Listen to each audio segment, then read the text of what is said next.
And now, ladies and gentlemen, from the heart of the Inland Empire, right here in sunny Southern California, it's Robert Cardoza Live, where we talk about politics, money, and you.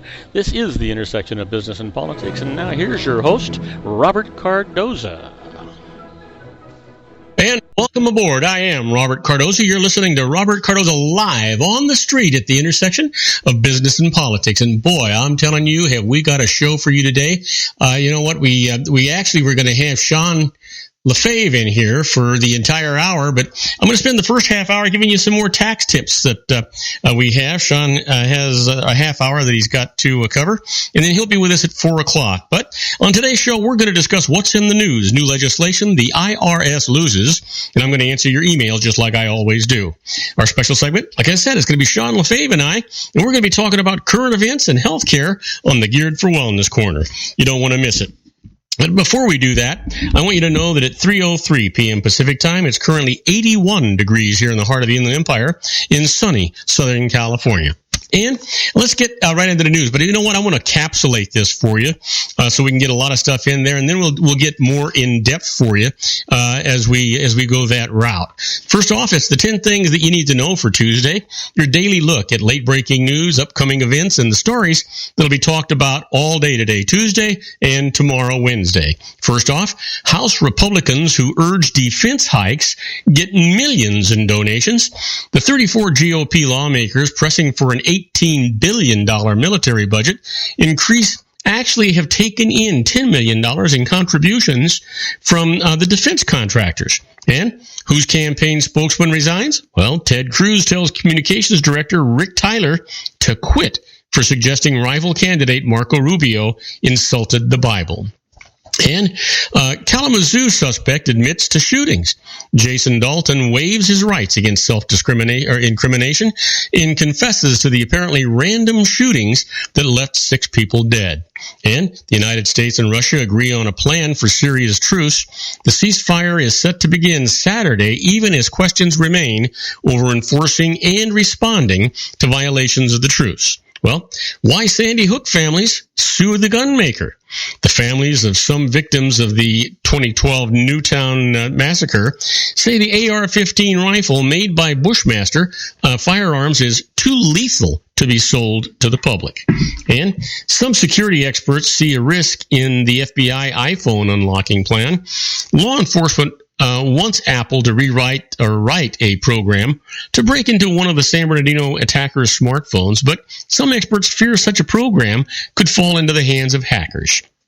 Well, the CDC says that some lumber liquidators' flooring poses health risks.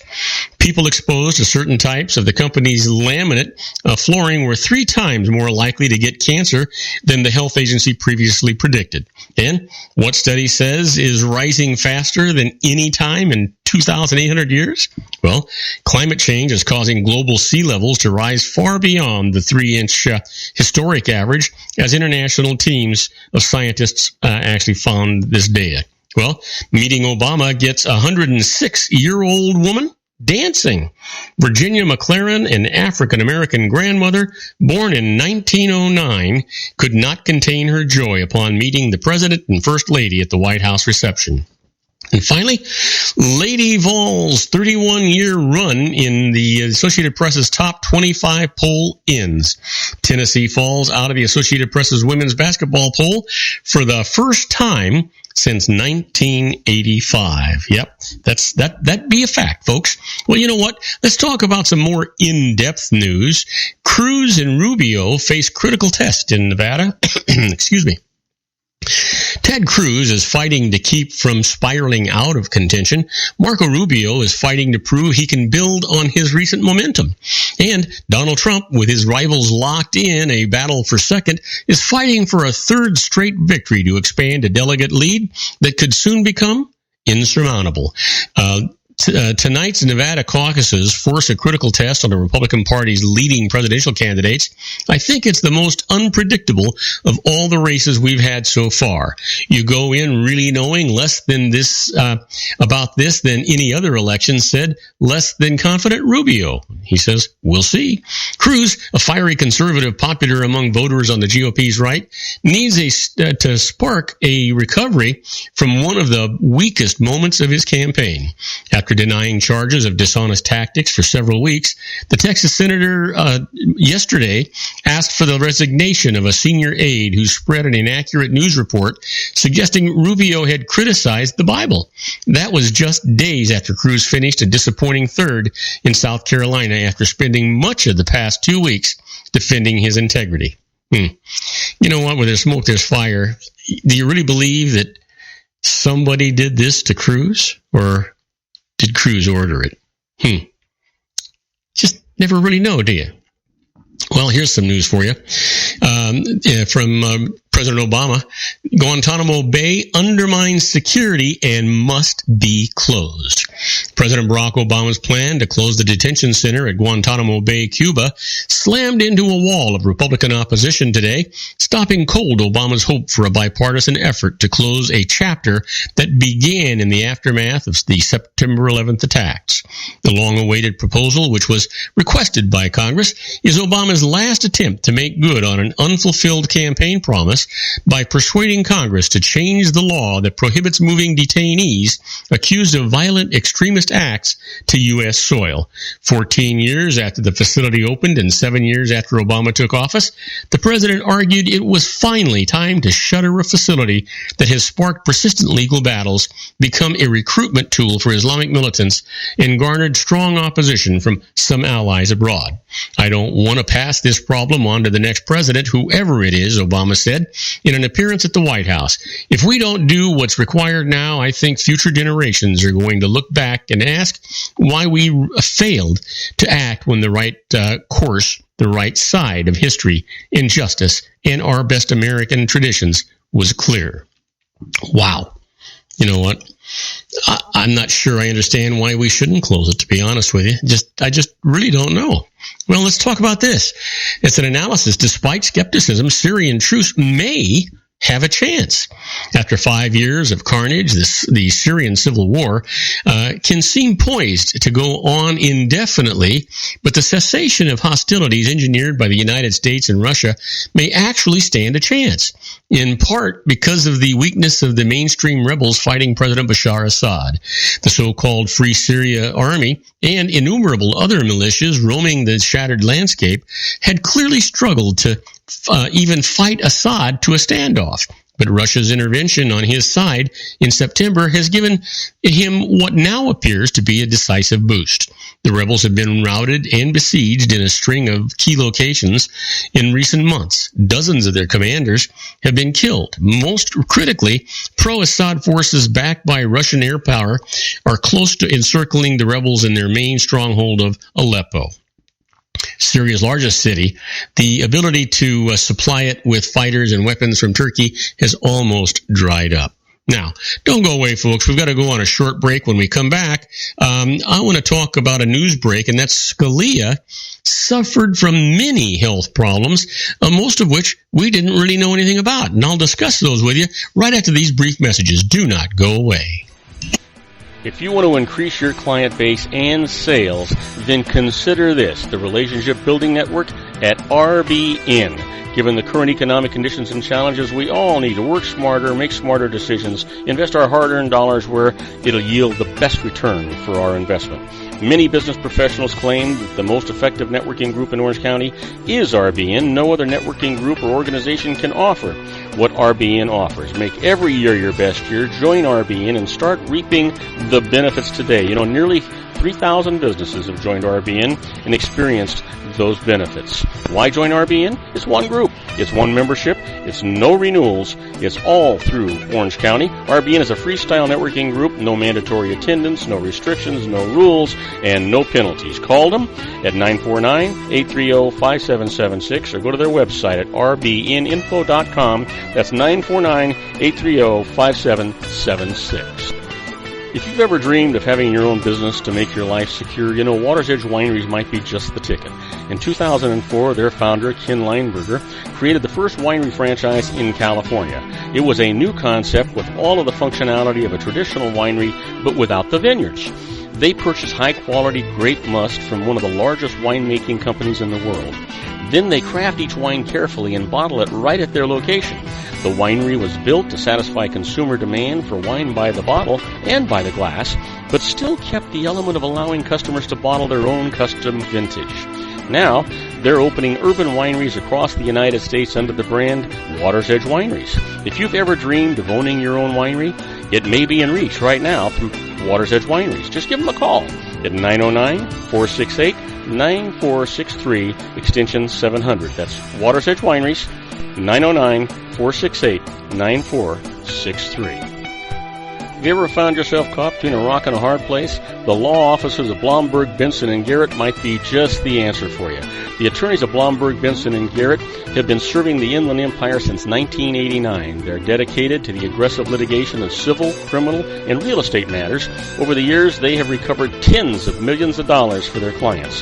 The firm's practice specializes in litigation of personal injury, accident, slip and fall, real estate, and criminal law cases. The firm provides clients with the care, accuracy, and dedication of experienced attorneys. Blomberg, Benson & Garrett is located at 10300 4th Street, Suite 150 in Rancho Cucamonga, California.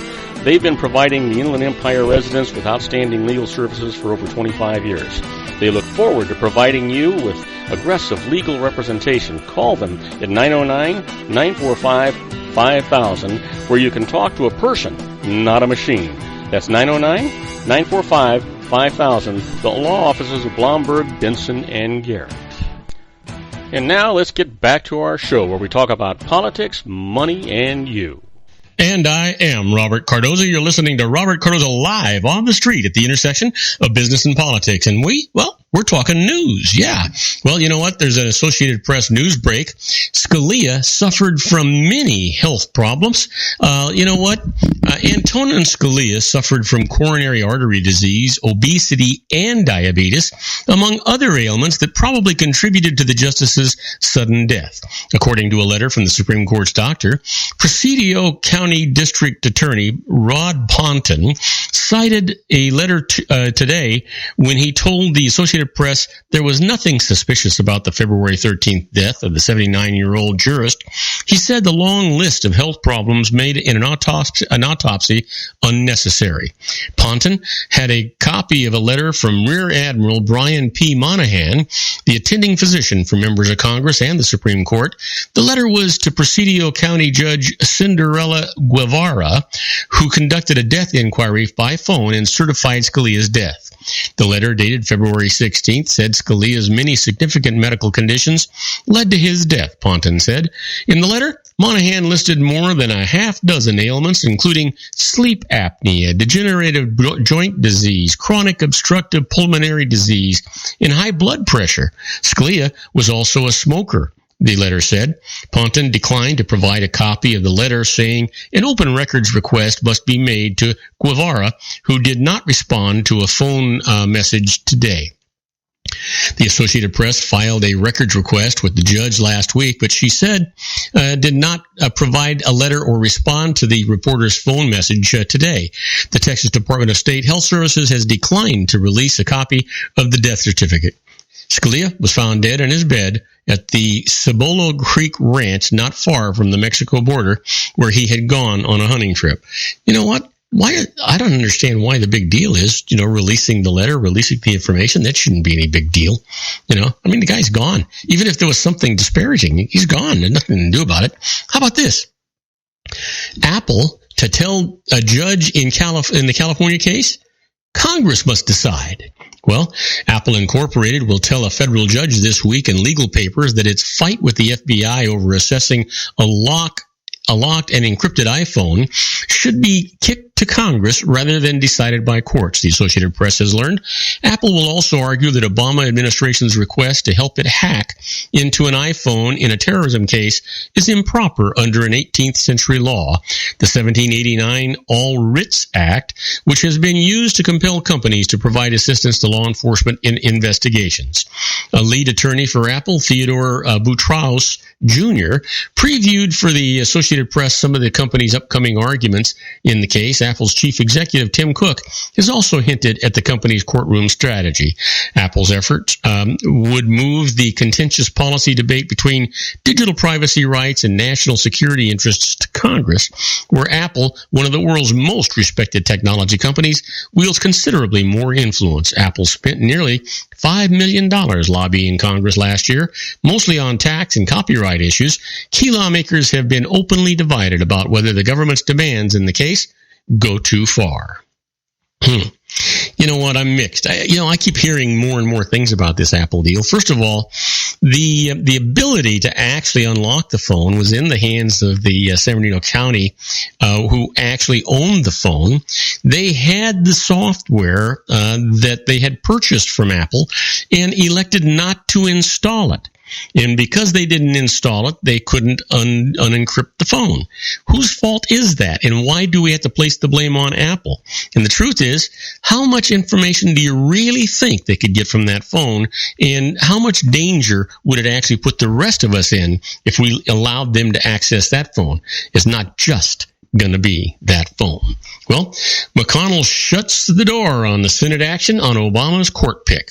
Majority Leader Mitch McConnell emphatically ruled out any Senate action on whoever President Barack Obama nominates to fill the Supreme Court vacancy, an extraordinary step that escalated the partisan election year struggle over placing I just lost my spot. Placing the late Antonin Scalia, Democrats promised.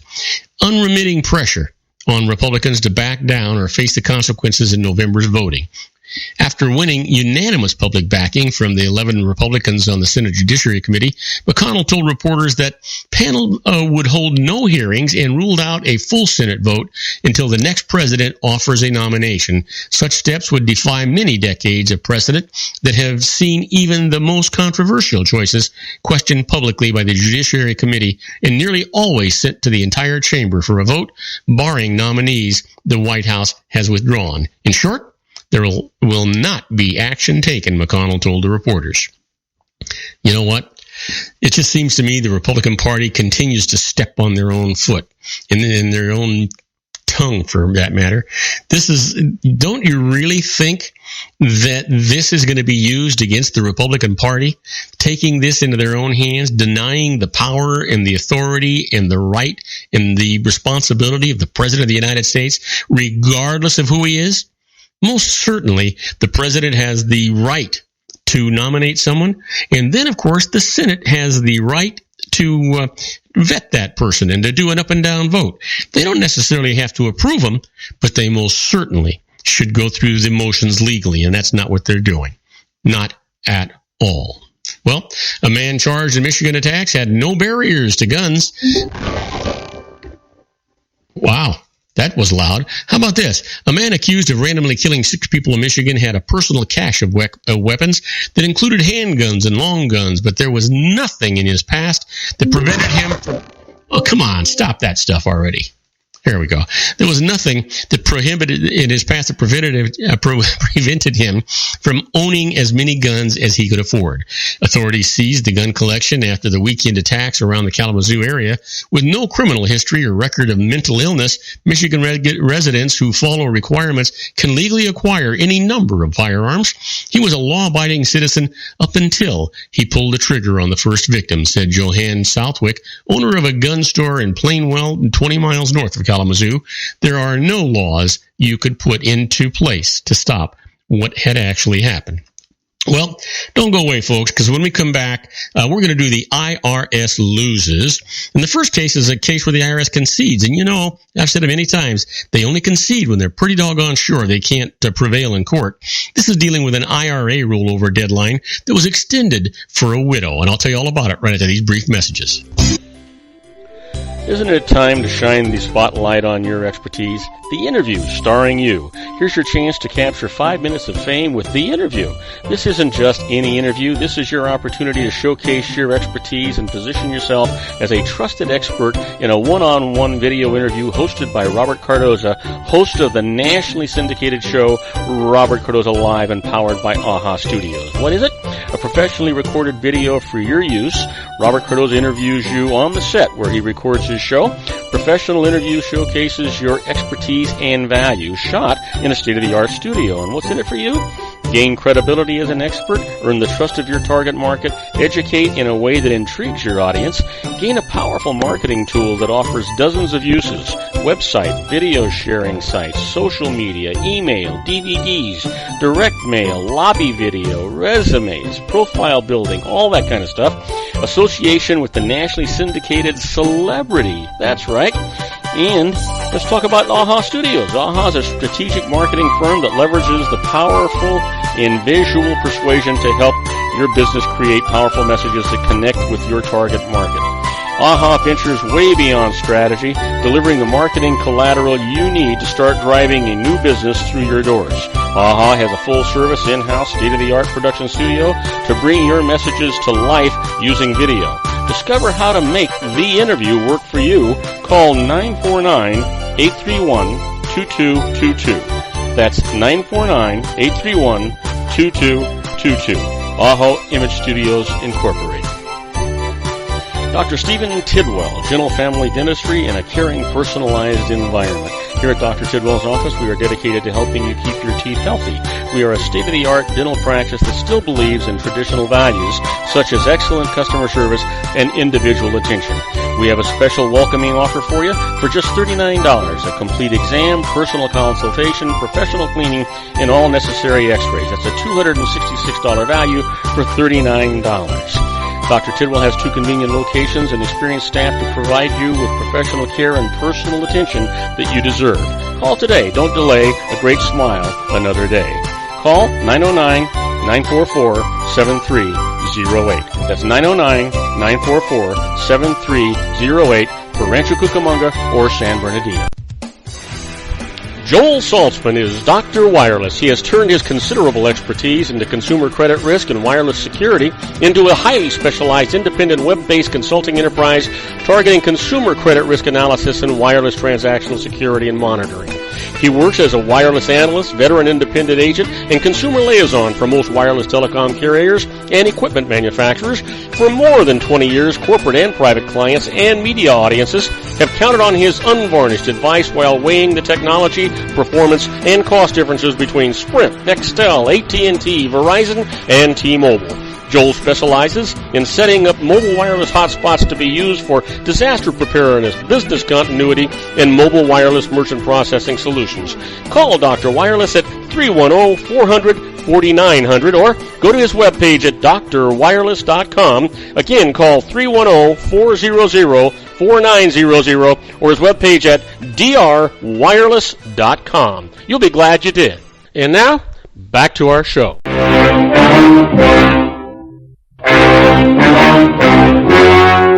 The story you are about to see is true. The names have been changed to protect the innocent.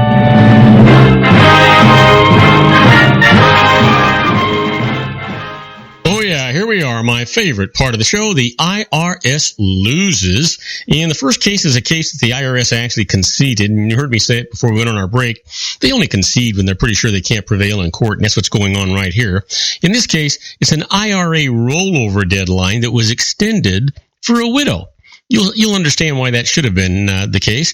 You know, an individual died and his financially unsophisticated widow inherited his balance in his employer's qualified retirement plan.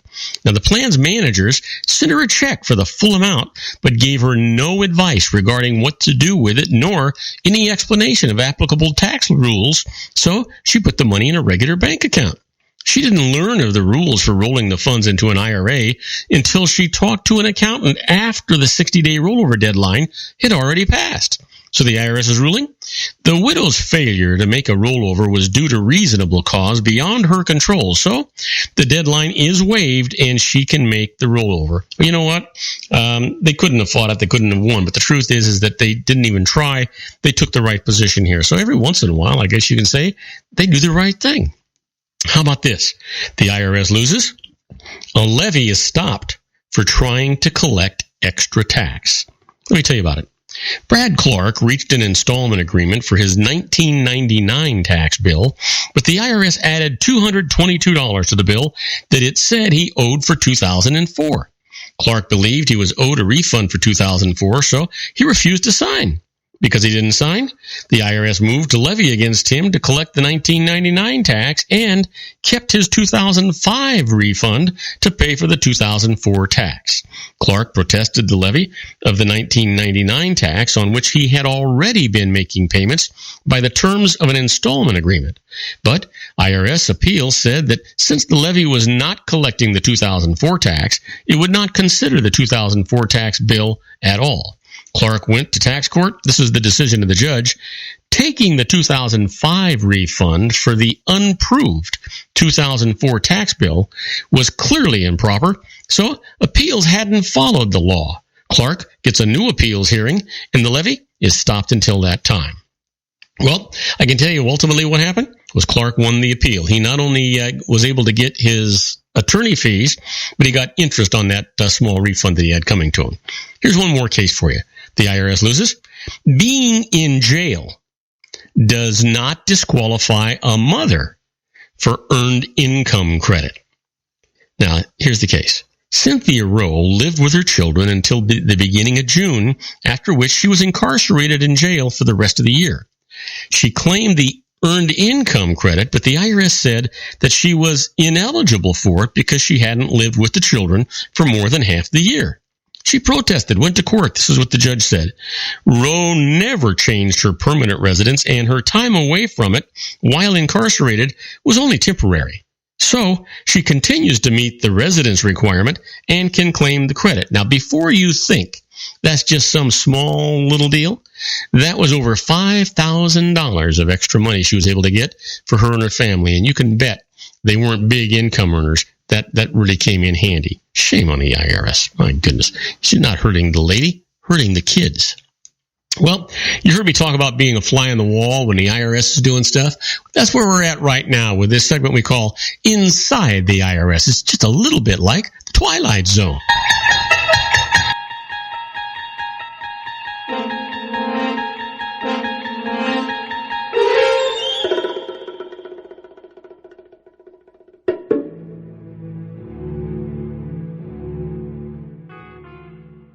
Oh, yeah. You know what? Now, this is not tax law that we're talking about right now when we talk about inside the IRS. But these are situations that you should know about that the IRS is working on that you can use to your advantage. And the first one here is using an offshore bank. You know, individuals who want to maintain offshore bank accounts, the existence of which must generally be disclosed to the IRS annually, should keep in mind that the IRS can summons the bank to obtain copies of account holders' statements reflecting deposits and withdrawals. Now, here's an exception, though.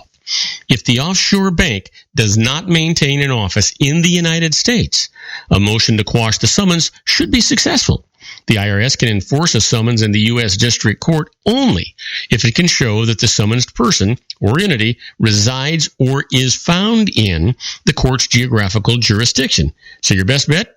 Select an offshore branch with no branch office or business connection, such as an investment banking operation in the United States. Just kind of keep in mind all of that. It'd be your best bet, I can guarantee it. How about this?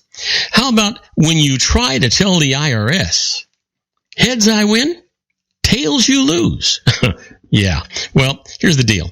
The courts have held that taxpayers must be guided by a duty of consistency when it comes to taking tax positions concerning the same economic matter at different times. And let me give you an example of that. The court determined in Conrad Janis that an estate could not take one position with respect to the value of assets when it suited the estate's tax purposes, and in this case, using a lower discounted value for a gallery of artwork, and then take a contrary position when that suited the estate's purposes, and in this case, using a higher fair market value when the artwork was later sold by the beneficiary. So the bottom line, you cannot unfairly beat the IRS with its own rules and regulations. Yeah, you can't do it. Shouldn't happen. Ever. No way. No how. You know what? I normally stop there, but let me give you one more. The IRS wants to make sure that you're using the correct website. And there's a lot of scams going on, and that's why we're bringing it to your attention now. The Treasury Inspector General for Tax Administration, we call that TICTA, has the authority to maintain the integrity of tax administration. In that capacity, TICTA is working to free the Internet of sites that may sound like that of the IRS, but really aren't. The correct web address for the IRS is www.irs.gov. However, taxpayers who use www.irs.com or www.irs.net and a host of other private commercial sites may pay for services or products that they can get for free on the www.irs.gov site. Check resources on the official IRS site before paying for tax-related information. You know you got to do that. It just makes sense, right? Yeah, it does to me. And it should to you, too. Well, you know what? We're going to take a short break. When we come back, I want to talk to you about about a happy birthday. How about that? Tax breaks and traps that are linked to people's ages. And I'll tell you all about that right after these brief messages. So don't go away, folks. If you want to increase your client base and sales, then consider this, the Relationship Building Network at RBN. Given the current economic conditions and challenges, we all need to work smarter, make smarter decisions, invest our hard-earned dollars where it'll yield the best return for our investment. Many business professionals claim that the most effective networking group in Orange County is RBN. No other networking group or organization can offer what RBN offers. Make every year your best year. Join RBN and start reaping the benefits today. You know, nearly 3,000 businesses have joined RBN and experienced those benefits. Why join RBN? It's one group. It's one membership. It's no renewals. It's all through Orange County. RBN is a freestyle networking group. No mandatory attendance, no restrictions, no rules, and no penalties. Call them at 949-830-5776 or go to their website at rbninfo.com. That's 949-830-5776. If you've ever dreamed of having your own business to make your life secure, you know Water's Edge Wineries might be just the ticket. In 2004, their founder, Ken Leinberger, created the first winery franchise in California. It was a new concept with all of the functionality of a traditional winery, but without the vineyards. They purchase high-quality grape must from one of the largest winemaking companies in the world. Then they craft each wine carefully and bottle it right at their location. The winery was built to satisfy consumer demand for wine by the bottle and by the glass, but still kept the element of allowing customers to bottle their own custom vintage. Now, they're opening urban wineries across the United States under the brand Water's Edge Wineries. If you've ever dreamed of owning your own winery, it may be in reach right now through Water's Edge Wineries. Just give them a call at 909-468-9463, extension 700. That's Water's Edge Wineries, 909-468-9463. Have you ever found yourself caught between a rock and a hard place? The law offices of Blomberg, Benson, & Garrett might be just the answer for you. The attorneys of Blomberg, Benson, & Garrett have been serving the Inland Empire since 1989. They're dedicated to the aggressive litigation of civil, criminal, and real estate matters. Over the years, they have recovered tens of millions of dollars for their clients. The firm's practice specializes in litigation of personal injury, accident, slip and fall, real estate, and criminal law cases. The firm provides clients with the care, accuracy, and dedication of experienced attorneys. Blomberg, Benson, & Garrett is located at 10300 4th Street, Suite 150 in Rancho Cucamonga, California. They've been providing the Inland Empire residents with outstanding legal services for over 25 years. They look forward to providing you with aggressive legal representation. Call them at 909-945-5000, where you can talk to a person not a machine. That's 909-945-5000, the law offices of Blomberg, Benson, and Garrett. And now let's get back to our show where we talk about politics, money, and you. And I am Robert Cardoza. You're listening to Robert Cardoza live on the street at the intersection of business and politics. You know what? If you're listening to us in one of our global networks, syndicated networks, and you happen to be in New York City, well, it's 35 degrees and mostly cloudy. And if you're in Chicago, Illinois, well, 42 degrees and mostly cloudy. Not bad weather if you think about it for the East Coast, but they got some bad weather heading their way. So, you know what? I guess that we ought to just say, look out, folks, because here it comes, right? Yeah. Well, let's talk about having a happy birthday. You know, tax breaks and traps linked to people's ages. You know, many breaks in the tax law, as well as some obligations and restrictions, are tied to age. What you should know about age-sensitive opportunities and traps. So, how old are your kids? You know, there are a number of age-dependent opportunities involving children. Let's talk about age 13. Dependent care expenses paid for a child up to the age of 13 may entitle a working parent to claim a tax credit. Now, the top credit is 35% of qualified care expenses up to $3,000 for one child and $6,000 for two or more children, for a maximum credit of $1,050 for one child and $2,100 for two or more children. Now, a parent with an adjusted gross income, or AGI, of more than $43,000 a year, however, is limited to a credit of 20% of care expenses, so his or her top credit is $600 for one child or $1,200 for two or more children. The credit is good for expenses up to the child's 13th birthday, so it's allowed for the year in which the child actually attains the age of 13. Now, how about age 17? Parents with modified AGIs, or adjusted gross incomes, below a threshold amount of $110,000 for joint filers and $75,000 for single filers can claim a child tax credit of $1,000 for a child under this age by the end of the year. Now, how about age 18? Turning age 18 removes the child from the kiddie tax, a special rule that taxes a child's unearned income over a threshold amount, $1,700, at the parent's top tax rate when a child attains this age. Now, he is no longer subject to the kiddie tax on any income, including during the whole of the year in which he turns 18. So there's a strategy here. Consider holding non-income producing assets, such as appreciating stocks that don't pay dividends, in the child's name until age 18. At that time, investments can be repositioned for income that will be taxed at the child's low rate. Keep that in mind. And how about Coverdell Education Savings Accounts? That's ESAs. You know, the opportunity to fund education savings of up to $2,000 annually in this type of tax-favored account ends once the child turns 18. However, money can be contributed in the year of this birthday as long as it's put in before the date of the actual birthday. Now, contributions can continue to be made on behalf of a special needs beneficiary, and so I'll explain that right now.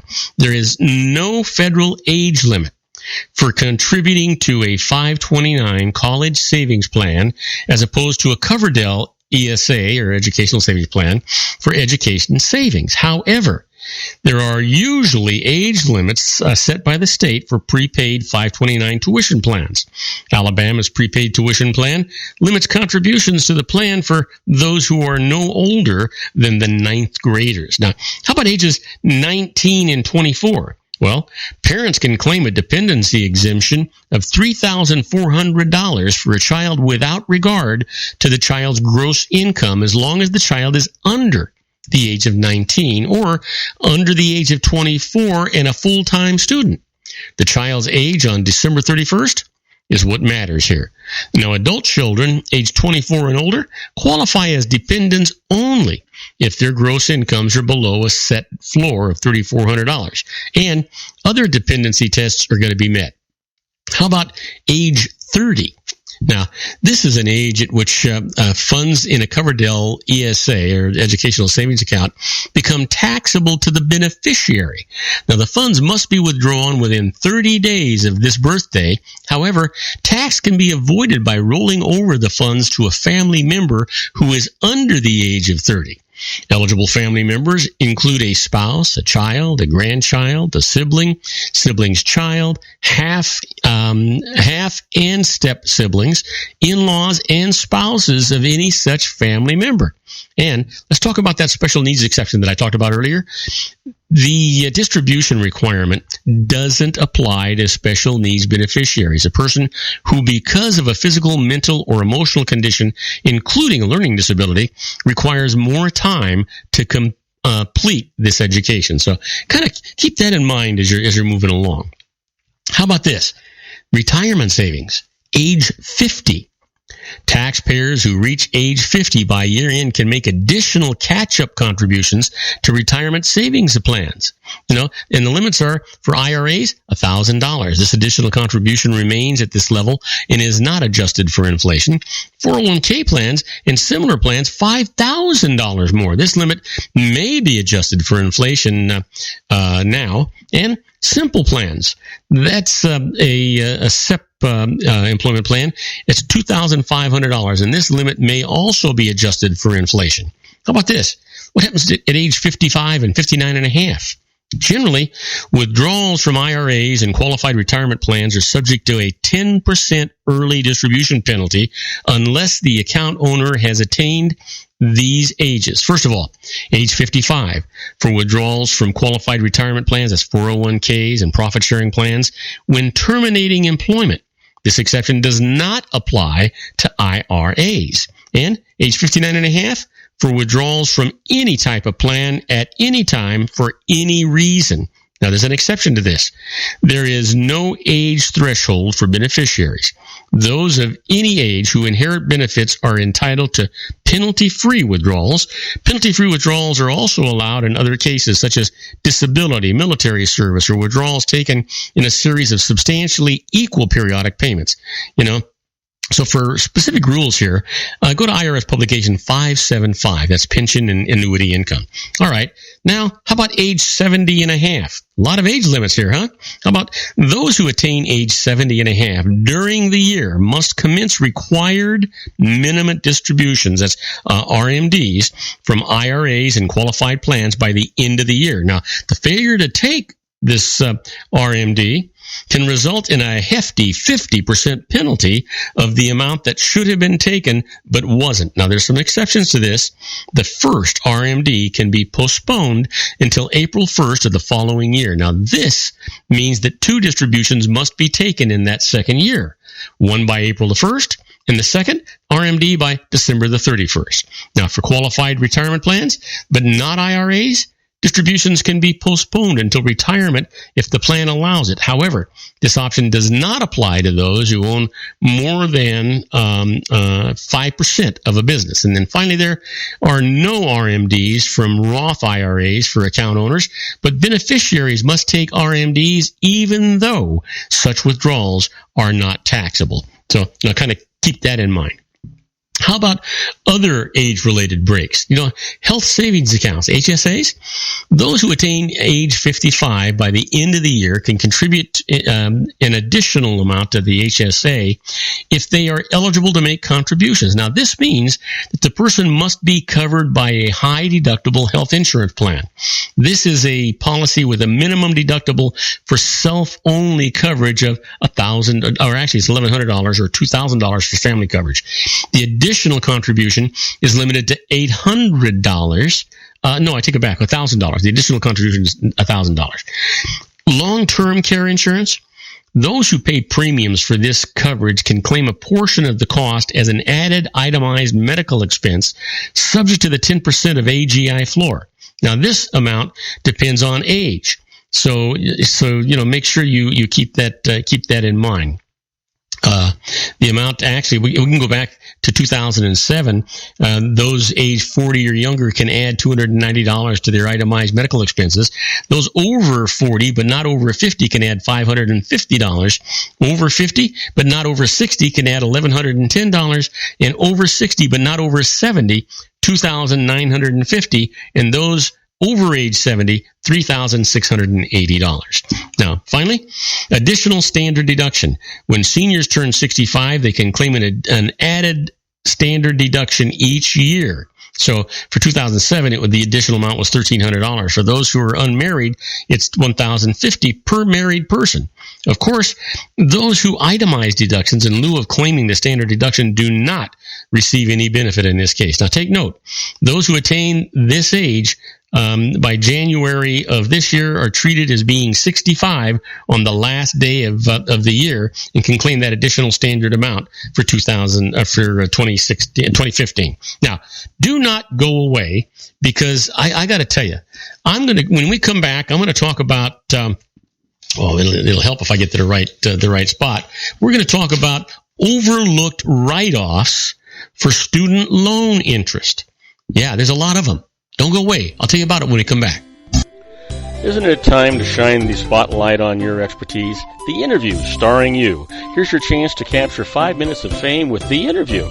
This isn't just any interview. This is your opportunity to showcase your expertise and position yourself as a trusted expert in a one-on-one video interview hosted by Robert Cardoza, host of the nationally syndicated show Robert Cardoza Live and powered by AHA Studios. What is it? A professionally recorded video for your use.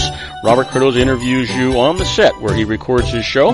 Professional interview showcases your expertise and value, shot in a state-of-the-art studio. And what's in it for you? Gain credibility as an expert, earn the trust of your target market, educate in a way that intrigues your audience, gain a powerful marketing tool that offers dozens of uses, website, video sharing sites, social media, email, DVDs, direct mail, lobby video, resumes, profile building, all that kind of stuff. Association with the nationally syndicated celebrity. That's right. And let's talk about AHA Studios. AHA is a strategic marketing firm that leverages the powerful and visual persuasion to help your business create powerful messages that connect with your target market. AHA ventures way beyond strategy, delivering the marketing collateral you need to start driving a new business through your doors. AHA has a full-service, in-house, state-of-the-art production studio to bring your messages to life using video. Discover how to make The Interview work for you. Call 949-831-2222. That's 949-831-2222. AHA Image Studios Incorporated. Dr. Stephen Tidwell, Gentle Family Dentistry in a caring, personalized environment. Here at Dr. Tidwell's office, we are dedicated to helping you keep your teeth healthy. We are a state-of-the-art dental practice that still believes in traditional values, such as excellent customer service and individual attention. We have a special welcoming offer for you for just $39, a complete exam, personal consultation, professional cleaning, and all necessary x-rays. That's a $266 value for $39. Dr. Tidwell has 2 convenient locations and experienced staff to provide you with professional care and personal attention that you deserve. Call today. Don't delay. A great smile another day. Call 909-944-7308. That's 909-944-7308 for Rancho Cucamonga or San Bernardino. Joel Saltzman is Dr. Wireless. He has turned his considerable expertise into consumer credit risk and wireless security into a highly specialized independent web-based consulting enterprise targeting consumer credit risk analysis and wireless transactional security and monitoring. He works as a wireless analyst, veteran independent agent, and consumer liaison for most wireless telecom carriers and equipment manufacturers. For more than 20 years, corporate and private clients and media audiences have counted on his unvarnished advice while weighing the technology, performance, and cost differences between Sprint, Nextel, AT&T, Verizon, and T-Mobile. Joel specializes in setting up mobile wireless hotspots to be used for disaster preparedness, business continuity, and mobile wireless merchant processing solutions. Call Dr. Wireless at 310-400-4900 or go to his webpage at drwireless.com. Again, call 310-400-4900 or his webpage at drwireless.com. You'll be glad you did. And now, back to our show. And now, ladies and gentlemen, coming to you from his personal meditation lounge in Orange County, California, a professional dedicated to conquering many chronic conditions from autism to weight loss and everything in between. The nationally recognized wellness coach, consultant, and lecturer, Sean Lefebvre, in his Geared for Wellness Corner.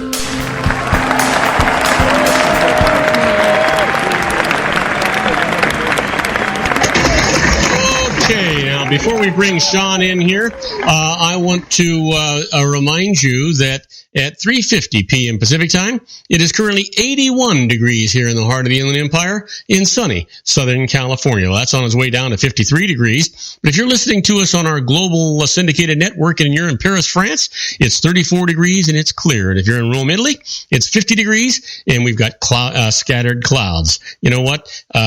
It seems to me that no matter where you're at, it should be a good experience for you. Or at least that's kind of what I'm thinking. It should be a good experience for you. Now, Sean's going to be calling in about 3 or 4 minutes. But before he does, I want to talk about some overlooked write-offs for student loan interest. And when he calls in, then we'll bring him right on. You know what? 2/3 of all U.S. college students have some student loan debt. Now, among graduating seniors with loans, the average federal student loan debt is $19,200. And 1 in 10 borrows more than $35,000. Fortunately, there's an important tax break for those repaying student loans, the opportunity to deduct interest on those kinds of loans. There are some deduction limits, though. You can deduct as much as $2,500 per year of interest on student loans as an adjustment to gross income on your tax return if you're eligible. Now, you don't have to itemize other deductions to claim this write-off. However, eligibility for the deduction depends on your modified adjusted gross income. That's MAGI, and just know that that's the case. So if your income exceeds $70,000, you're not going to get that. So take note about that. How about qualifications? You know, a number of aspects of the deduction are qualified in the law.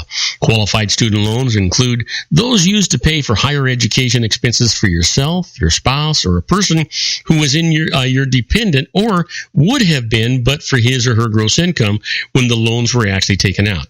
Now, the student, you, your spouse, or dependent must have been enrolled at least half time in a program leading to a degree, certificate, or other recognized credential at an institution eligible to participate in a student aid program administered by the U.S. Department of Education. Well, the loan proceeds must have been used to pay qualified expenses, which include tuition and fees, room and board, cost of books, supplies, equipment, and other necessary expenses. Now, having said that, we're going to go away from that. We're going to bring on our own Sean Lefebvre in his Geared for Wellness Corner. And Sean thought I was going to make him wait until I got to the next segment. There's no way in heck. I've been ad-libbing now for, God knows how long. So let's just bring Sean in. How you doing, buddy? Hey, Robert, I'm doing all right. How are you, sir? I'm talked out. Yeah, I am so sorry. You know, I knew that what I ran into, that I was not going to be able to get back in time, and I'm glad I'm here now. So where are we at in our segments and times left? Well, you know what? We're first of all, there's no apology necessary. You have bailed me out of deep doo-doo so many times that you've got a large credit here. So don't even begin to worry about that. You know, we're in really, really good shape when it comes to that kind of stuff. And so we have to go on a commercial break in about 3 minutes, and then when we come back from that commercial break, we'll have 18 minutes to talk to each other. So for 3 minutes, I would, let's talk about Obama and Guantanamo Bay. You know, he wants to close Guantanamo Bay. He wants to bring. I will tell you, I remember like it was yesterday, listening to him say before he became president, my first act as president of the United States will be to close down Guantanamo Bay. That was what he said was going to be the very first thing that he was going to do, and now he's last minute going, you know what, I'm going to close this place down, and I'm going to... Well, with all due respect, he tried to. Congress wouldn't let him. You know, he tried to close it down, and Congress isn't going to let him do it now either. Right, exactly. And that's the argument that a lot of people use. And they say, well, if it wasn't for Congress, and if it wasn't for the Republicans, and if it wasn't for this and that, and I've heard that from all my left liberal Democrat friends, that it's the Republicans' fault that President Obama wasn't able to do this and that and so on. And my answer is always the same. Don't make promises that you can't make happen on your own. Oh, wait a minute. Whoa. If that were the case, we wouldn't have anybody be president of the United States. Right, exactly. Well, that's fine. And that's fine. Well, somebody's still got to be president, but you can't come in and say, this is the one thing I'm going to do. You're right. I'm going to try to make it happen. This is what I hope to happen. But here's the he said it like it was like God himself came down with a tablet of stone and handed it to him and said, this is what's going to happen. I understand, but here's the fallacy in what you said, because you're really trying to crucify the GOP. The truth is, there's a majority of liberal Democrats that don't want this to happen either. Oh, no. I wasn't trying to crucify the GOP. Oh, no, absolutely not. I'm saying that Obama spoke out of turn, is that he said, and I know exactly, you're right, there's a lot of GOP, there's a lot of Democrats that aren't going to let this happen, and for Obama to come up and say, this is what I'm going to do, this will be my first act as president. I'm okay if a president says, on my list of things I'd like to see happen would be to close down Guantanamo Bay. I'm okay with that. Yeah, you know what? And I can't hardly wait to see this wall on the Mexican border that the Mexican government's going to pay for. Yeah, but they built. Didn't they build a wall on the southern border of Mexico? Didn't Mexico themselves actually build a wall on the southern border? Yeah, but it was made out of cardboard. Yeah, it's made out of cardboard. I don't care if it's styrofoam. It's still a wall. You know what? Here's the thing. My problem with bringing those criminals to the United States is that the minute you put them on United States soil, they're entitled constitutionally to due process. I don't want them to have due process. I want to find out what they know. And when they leave Guantanamo, I'd like them to leave in a box. Yeah, I agree with you. Good. Now, we're going to take a break. And now that we've covered that 3 minutes, and when we come back, we'll start something fresh and new. How's that sound? That sounds awesome. Okay, we'll be right back with Sean LaFave in the Geared for Wellness Corner. Don't go away, folks. If you want to increase your client base and sales, then consider this, the Relationship Building Network at RBN. Given the current economic conditions and challenges, we all need to work smarter, make smarter decisions, invest our hard-earned dollars where it'll yield the best return for our investment. Many business professionals claim that the most effective networking group in Orange County is RBN. No other networking group or organization can offer what RBN offers. Make every year your best year. Join RBN and start reaping the benefits today. Nearly 3,000 businesses have joined RBN and experienced those benefits. Why join RBN? It's one group. It's one membership. It's no renewals. It's all through Orange County. RBN is a freestyle networking group. No mandatory attendance, no restrictions, no rules, and no penalties. Call them at 949-830-5776 or go to their website at rbninfo.com. That's 949-830-5776. If you've ever dreamed of having your own business to make your life secure, Water's Edge Wineries might be just the ticket. In 2004, their founder, Ken Lineberger, created the first winery franchise in California. It was a new concept with all of the functionality of a traditional winery, but without the vineyards. They purchased high-quality grape must from one of the largest winemaking companies in the world. Then they craft each wine carefully and bottle it right at their location.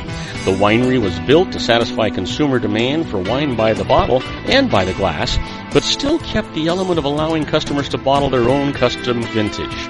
Now, they're opening urban wineries across the United States under the brand Water's Edge Wineries.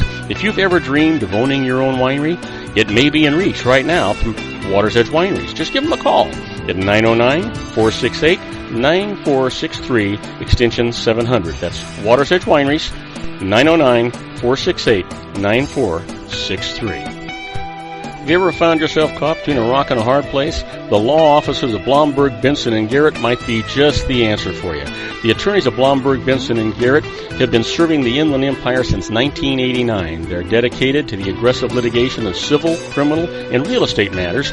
Over the years, they have recovered tens of millions of dollars for their clients. The firm's practice specializes in litigation of personal injury, accident, slip and fall, real estate, and criminal law cases. The firm provides clients with the care, accuracy, and dedication of experienced attorneys. Blomberg, Benson & Garrett is located at 10300 4th Street, Suite 150 in Rancho Cucamonga, California. They've been providing the Inland Empire residents with outstanding legal services for over 25 years. They look forward to providing you with aggressive legal representation. Call them at 909-945-5000, where you can talk to a person, not a machine. That's 909-945-5000, the law offices of Blomberg, Benson, and Garrett.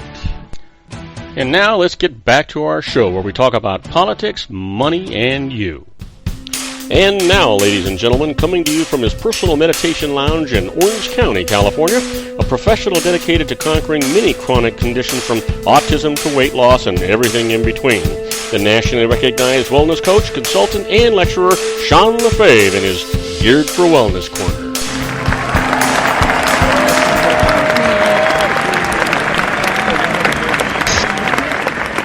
Okay, I am Robert Cardoza. You're listening to Robert Cardoza Live on the Street at the intersection of business and politics. We're at 4:01 p.m. Pacific time, currently 81 degrees here in the heart of the Inland Empire in sunny Southern California. Well, that's down from 85 degrees on its way to 48 degrees, but it's just pleasant and beautiful outside. If you're listening to us on our global syndicated network and you happen to be in London, England, it's 37 degrees and clear. In Vienna, Austria, it's 39 degrees and mostly cloudy. You know what? No matter where you're at, if you're in Europe, you're consider yourself really lucky.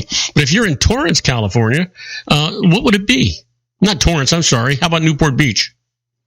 Newport Beach right now. I was just outside too. You think I would know right offhand, but no, it is currently right now in Newport Beach, 82 degrees. All right. At least in the area where I am right now. Yeah. Well, that's good stuff. That's good stuff. Listen, so we covered the 3 minutes that I had to cover on the last two segments. So I want to talk to you about something fresh and new, and I'm not sure how you feel about it, but there's a lot of controversy going on. I like fresh and new. I think it's awesome. So I say let's go for it. Oh, good. So let's do that. Tim Cook continues to be in the news, and now all of a sudden, so is Microsoft in the news besides Apple. Why can't I think of his name? Who's the past president of Microsoft was not Bill Gates. Bill Gates, yeah. I wanted to say Bates. I was thinking about. Never mind. But I was thinking about Psycho. Anyway, maybe I am a little psycho. I don't know. Anyway, Bill Gates came out against Tim Cook with the FBI's request, and they came out in favor of the FBI and the government for requiring Tim Cook and Apple to hack into this iPhone that's in San Bernardino. Now, I want to give you some background before I have you comment. First of all, we keep hearing more and more information every day about this. The first thing is that we heard was that the FBI wanted Apple to create software so they could have a back door into all the iPhones and those kinds of things. Right. And Tim Cook said, no, we don't want to do that. It destroys the proprietary function of the encryption that we put in that makes our customers all over the world feel safe. And if we do it for one, it's just a matter of time before other governments and other people come in and want us to do it for others. And so we're not going to do that. The other was that people were saying, well, how much information could be on that iPhone that was there? I mean, it couldn't be that much of the FBI doesn't know. And if you do this software, the FBI is not going to use it for the San Bernardino stuff. They're going to use it for all the stuff they got waiting in the closet they can't get to. And then it came to light that the county of San Bernardino, who was the employer of Farik, the terrorist, who owned the iPhone, actually paid for and received from Apple a software program that San Bernardino could have installed on these phones that would have allowed San Bernardino to uncrypt all of the phones at will. And they chose not to install that software themselves. And so now they're putting the onus back on Apple, and it becomes an issue. What is more important? Is there really that big a security issue if Apple allows the FBI to get into that stuff? Because then they can get into everybody's. And if they can get into it, isn't it just a matter of time before the hackers can get into it and we're no longer safe anywhere? Now, I'd like you to comment. First of all, let's go back to, you said the employer, the person who actually owns this phone, was sent something to be able to open the phone. Yeah, the county of San Bernardino purchased additional software that was offered to it by Apple at the time that the county bought all the iPhones, and that software, had the county elected to go ahead and install it, would have had the capability of breaking into anybody's encrypted phone that was owned by the county. Not anybody else's, just the county's. Okay, so that now that the phone is locked, it's not possible to actually install that software, I take it then? That's right. Okay, so we've got a problem of the county having potentially been able to actually have access. I tell you, I know a company that actually just recently did this, and that's the company Uber, which I know is in the news for that guy up in Kalamazoo, but that's a whole other issue. But they actually, I know, have implemented things like that. They protect all of their technology, and most technology companies will. Mm-hmm. Whether they can, for sure, whether they will or not. But I know most of them seem to lean towards that way nowadays. But I guess there's really nothing you can do to the county at this point. Should they have installed it? Yeah, they should have installed it. I mean, that's, it's their phone. They should have been able to make this something they can. This wasn't a privately owned phone. They should have had the ability to get into that phone if they need to. This is county property. Yeah. This is government property. So the government has a responsibility to proactively prevent things like us not being able to get into the phone. So part of it's back on the county now. But with, I am in full support of Tim Cook on this one. I believe, there may be something on that phone that could be helpful. Is there going to be something on this phone that's going to prevent the next terrorist attack? I highly doubt it. Is it possible? Sure, I guess anything's possible. But is it worth taking that step or that measure to give the United States government the ability to open up and dig into every single iPhone across the country? No, I don't think it's. I think it's an unnecessary step, and I think it's something that the American people should be protected against. You're going to be saddened to learn that I fully and 100% agree with you. Wow. You know what? What are we going to do with the next 17 minutes? No. Here's the thing: whose rights and whose security takes a priority here? I doubt that there's that much that could be derived from that cell phone. First of all, the NSA still has the ability to issue a court order that gets them all of this information not out of the phone, but from the wireless providers. They trap all that information. They've got your emails. They got everything. They got it all. Why do I keep hearing that be careful what you text, because it goes into a server somewhere and anyone can break. I mean, I've actually seen these websites where you can go to where whoever is in control of these servers will see a text message and think it's funny, and they'll save it and then they post it online. And I'm going, how is it? Anything that was sent and received to this phone had to go through something, and why is it not on? Why is it I'm constantly told that anything that I send through my phone now becomes public property unless it's sent through a secure server? Yeah. But all of a sudden now the federal government can't get information that this person sent or received. They seemed to do a pretty good job a couple of years ago on spying every single person's phone in the country. Now all of a sudden they can't do it. Well, yeah, but I haven't heard that they've stopped doing it. You know what? It just isn't in the news anymore. But have you really heard that they stopped doing it? I haven't. I haven't heard that they stopped, but I heard that it was. I don't know if it was in a federal court or how it was. It was declared to be unconstitutional. It was something they were supposed to stop doing, whether they did or not. I mean, it's the government. they're going to do what they want to do. But I remember reading in the news that it was in fact declared to be an unconstitutional thing, and that it was not something that the government had within its legal power to do, and that is to, gain information from our cell phone communications without our permission. Yeah, you know what? I honestly believe that what the government wants to do is to continue to chip away at not our privileges, our rights under the Constitution. Mm-hmm. And pretty soon, if you allow them to chip away here and a chip away there, pretty soon you don't have any rights left. And then is this just another Russia? And that's exactly what it is. Is all of a sudden now we really have no control. We have no real rights. It's the Constitution was not written to give the government the ability to superpower. It was written for the power of the people, to protect the people, to give the people rights, not to give the government rights. And so I think that there are those in power who want to turn that around and say, no, the government has the right to do this and has the right to do that. No, you don't.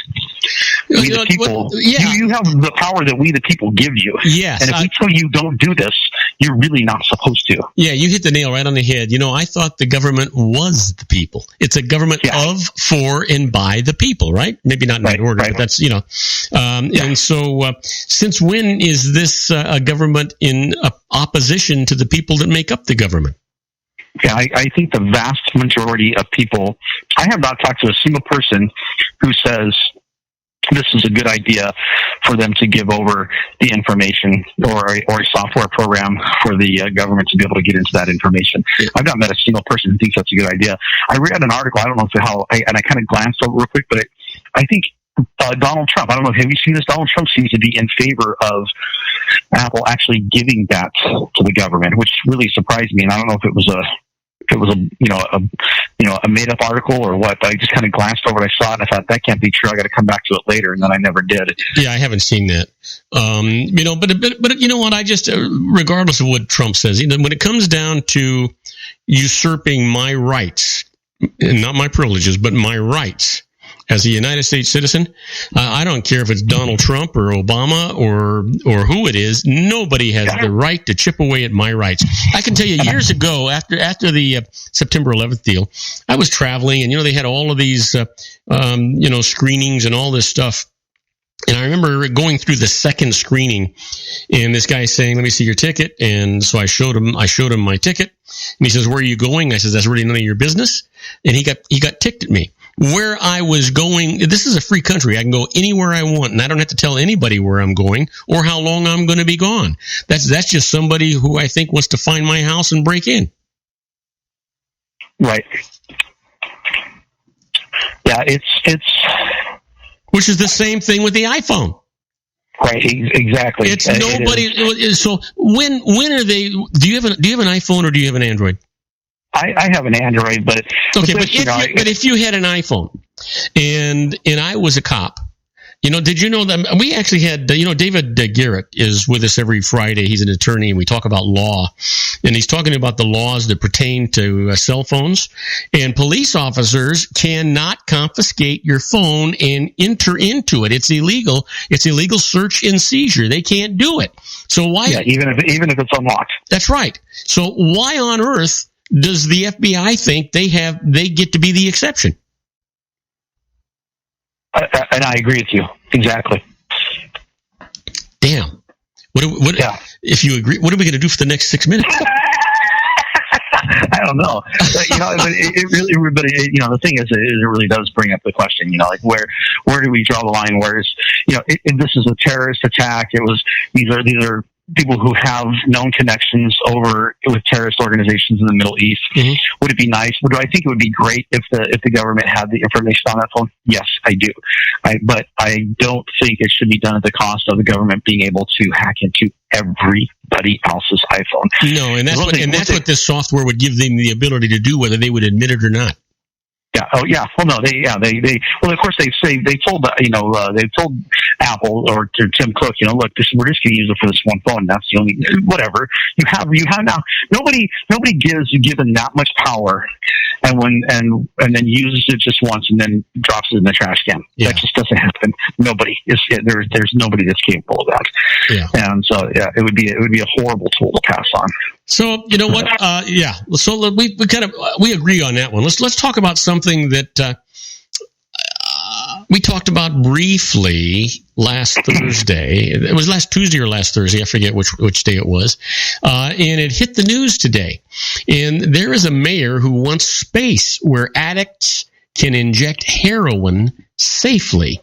Now, the mayor of Ithaca, New York, wants his city in upstate New York to host the nation's very first supervised injection facility, enabling heroin users to shoot illegal drugs into their bodies under the care of a nurse without getting arrested by police. That was in today's news.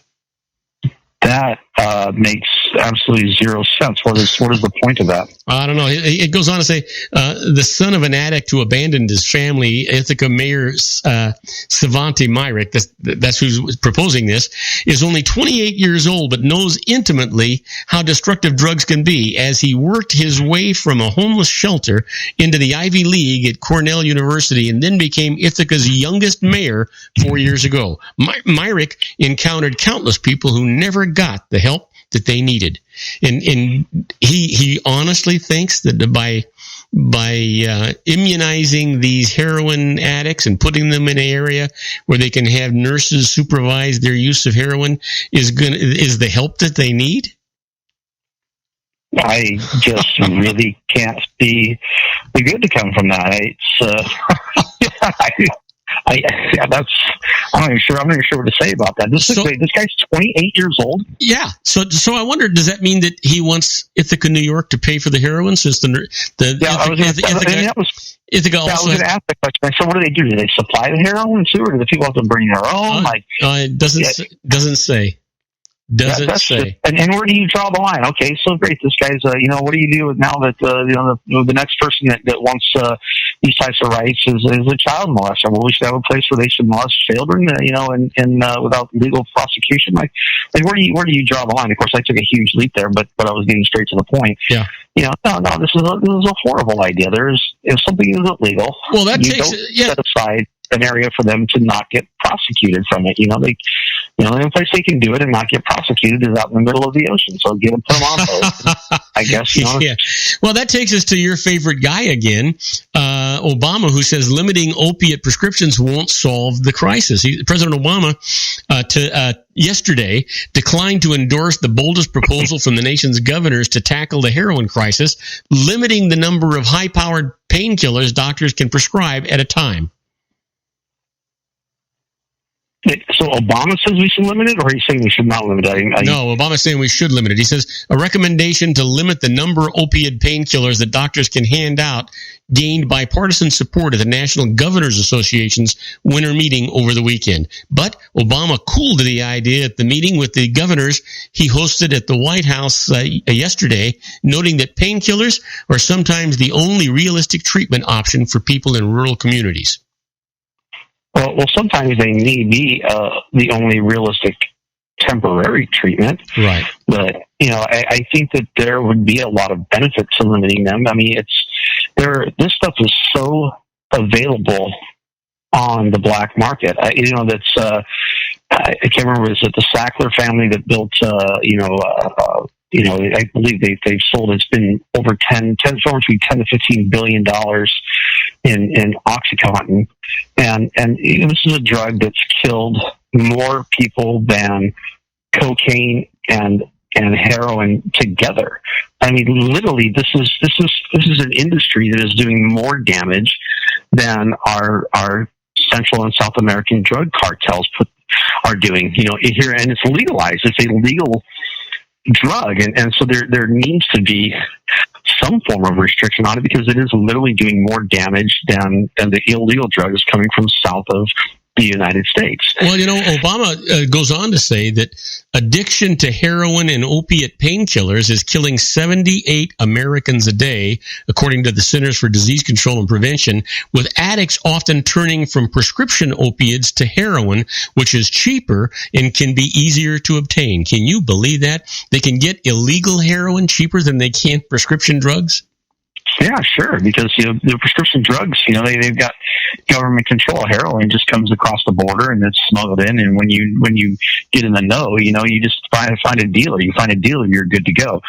But and of course that happens with the painkillers as well. You can find a dealer, but from what I understand, it's actually easier to get cocaine than it is to get Oxycontin. A lot of these drugs, but because the penalties that are associated with either or are different, most people will go for the prescription painkillers because you're not going to. A cop pulls you over and you get caught with a couple of painkillers in your car, you're probably not going to go to prison. But if you get caught with a bag full of cocaine or heroin, then you've got a whole new problem on your hands. Yeah. My guess is if you have a vial of even a prescription drug and you don't have a prescription for it and it doesn't have a pharmacy label with your name on it, you're probably in trouble. We'll talk more about this with you when we come back from this break. And then we'll not only talk about that, but I just wanted to let you know before we go on this break that Obama is going to send Congress a $1.9 billion request to combat the Zika virus. And we'll talk to you about that right after these brief messages. Do not go away. Isn't it time to shine the spotlight on your expertise? The Interview, starring you. Here's your chance to capture 5 minutes of fame with The Interview. This isn't just any interview. This is your opportunity to showcase your expertise and position yourself as a trusted expert in a one-on-one video interview hosted by Robert Cardoza, host of the nationally syndicated show Robert Cardoza Live and powered by AHA Studios. What is it? A professionally recorded video for your use. Robert Cardoza interviews you on the set where he records his show. Professional interview showcases your expertise and value, shot in a state-of-the-art studio. And what's in it for you? Gain credibility as an expert, earn the trust of your target market, educate in a way that intrigues your audience, gain a powerful marketing tool that offers dozens of uses, website, video sharing sites, social media, email, DVDs, direct mail, lobby video, resumes, profile building, all that kind of stuff. Association with the nationally syndicated celebrity. That's right. And let's talk about AHA Studios. AHA is a strategic marketing firm that leverages the powerful and visual persuasion to help your business create powerful messages that connect with your target market. AHA ventures way beyond strategy, delivering the marketing collateral you need to start driving a new business through your doors. AHA has a full-service, in-house, state-of-the-art production studio to bring your messages to life using video. Discover how to make The Interview work for you. Call 949-831-2222. That's 949-831-2222. AHA Image Studios, Incorporated. Dr. Stephen Tidwell, Gentle Family Dentistry in a caring, personalized environment. Here at Dr. Tidwell's office, we are dedicated to helping you keep your teeth healthy. We are a state-of-the-art dental practice that still believes in traditional values, such as excellent customer service and individual attention. We have a special welcoming offer for you for just $39, a complete exam, personal consultation, professional cleaning, and all necessary x-rays. That's a $266 value for $39. Dr. Tidwell has 2 convenient locations and experienced staff to provide you with professional care and personal attention that you deserve. Call today. Don't delay. A great smile another day. Call 909-944-7308. That's 909-944-7308 for Rancho Cucamonga or San Bernardino. Joel Saltzman is Dr. Wireless. He has turned his considerable expertise into consumer credit risk and wireless security into a highly specialized independent web-based consulting enterprise targeting consumer credit risk analysis and wireless transactional security and monitoring. He works as a wireless analyst, veteran independent agent, and consumer liaison for most wireless telecom carriers and equipment manufacturers. For more than 20 years, corporate and private clients and media audiences have counted on his unvarnished advice while weighing the technology performance, and cost differences between Sprint, Nextel, AT&T, Verizon, and T-Mobile. Joel specializes in setting up mobile wireless hotspots to be used for disaster preparedness, business continuity, and mobile wireless merchant processing solutions. Call Dr. Wireless at 310-400-4900 or go to his webpage at drwireless.com. Again, call 310-400-4900 or his webpage at drwireless.com. You'll be glad you did. And now, back to our show. And I am Robert Cardoza. You're listening to Robert Cardoza live on the street at the intersection of business and politics, where at 4:24 p.m. Pacific time, it's 80 degrees here in the heart of the Inland Empire in sunny Southern California. Or if you're listening to us on our global syndicated network and you're in Madrid, Spain, one of Sean's favorite places, it's 41 degrees and clear. And if you're in Tokyo, Japan, it's 43 degrees and mostly cloudy. Hey, Sean, before we go to that Zika disaster, I want to talk some more about heroin and Oxycontin and propofol and those kinds of things. I must have been under a misconception because I thought I had always heard that if we legalized drug use like marijuana and heroin and all these things, that it would become very inexpensive and it would put the drug dealers out of business. But this last thing that we started talking about actually said that the illegal drugs were less expensive than the legal prescription ones. So I don't understand which one is true, which one is false. Well, the reason for that, it's not.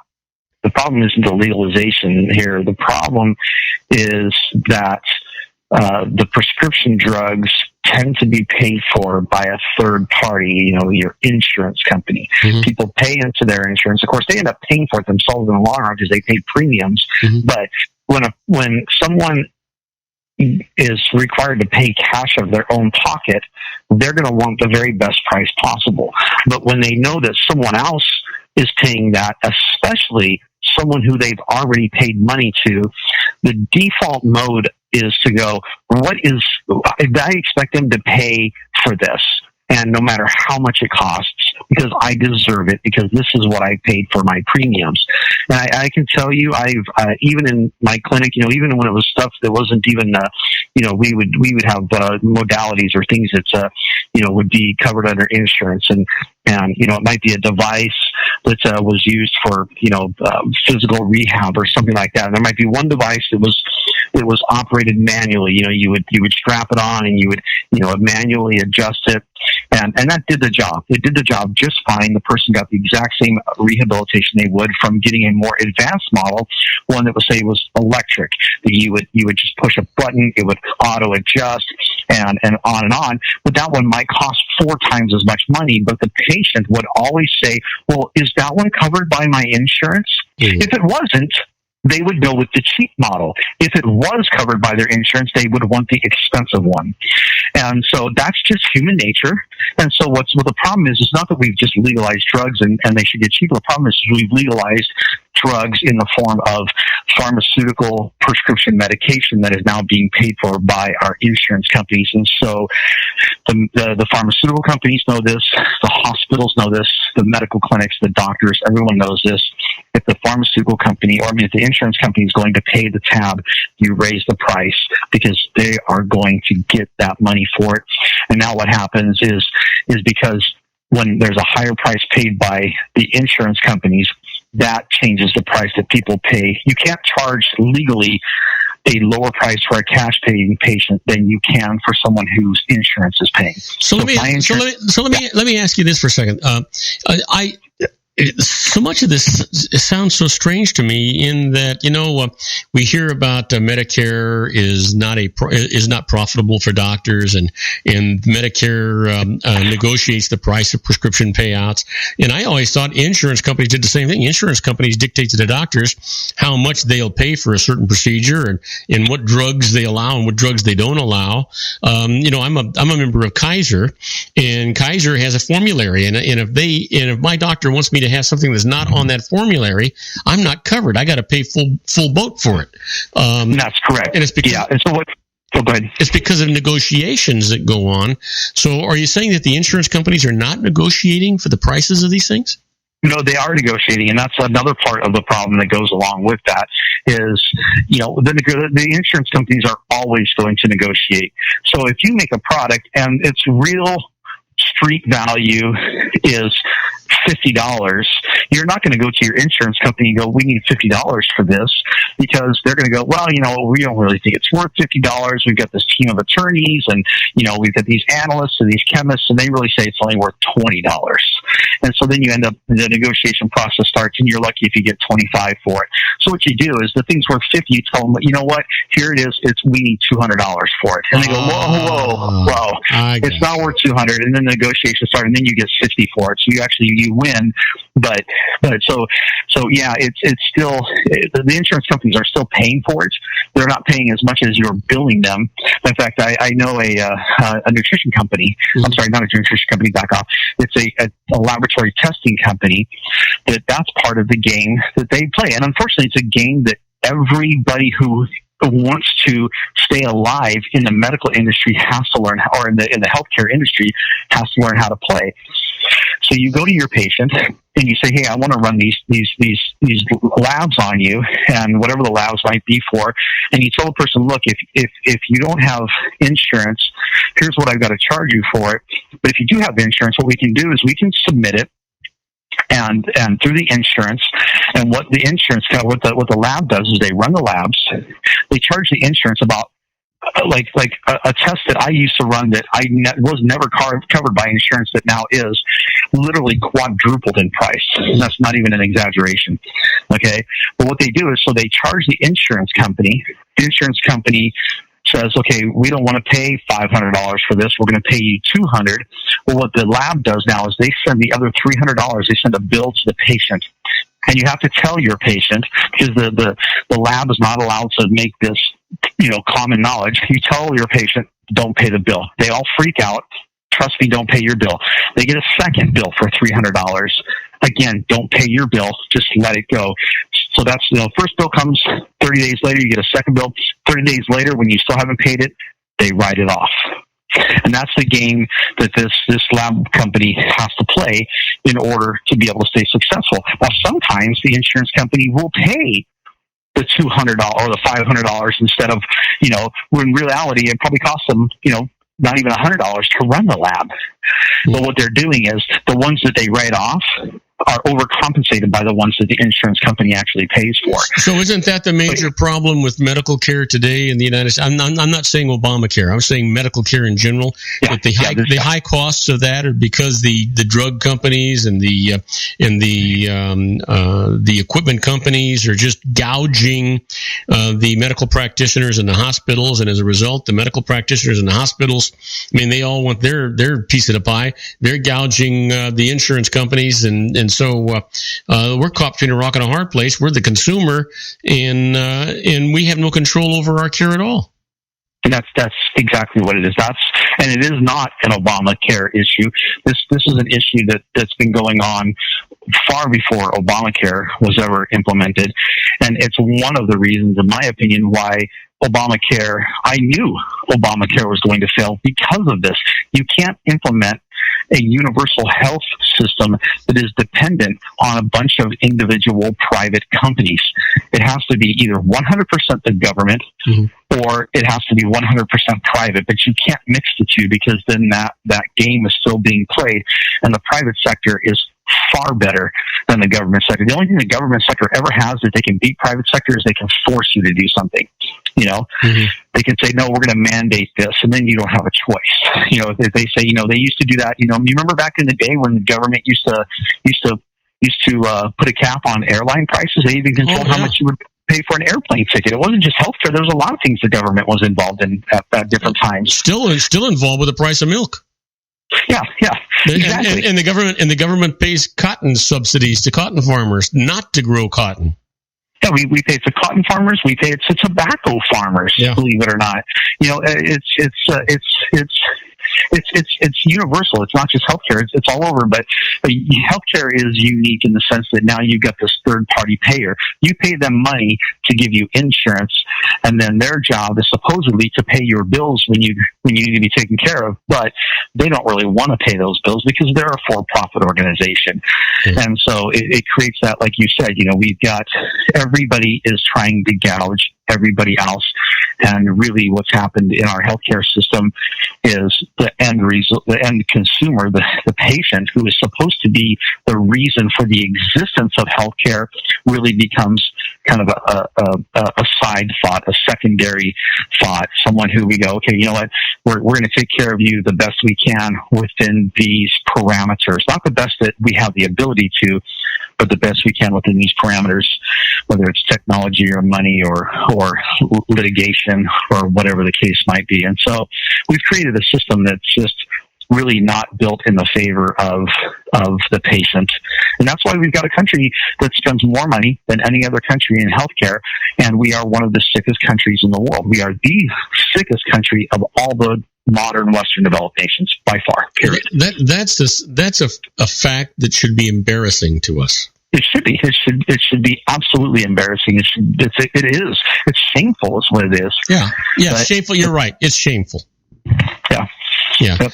You know what? It just seems to me, you know what? We have a Congress full of attorneys and physicians, and the AMA is probably the biggest lobbyist group in the United States, besides the attorneys lobby, but the physicians lobby.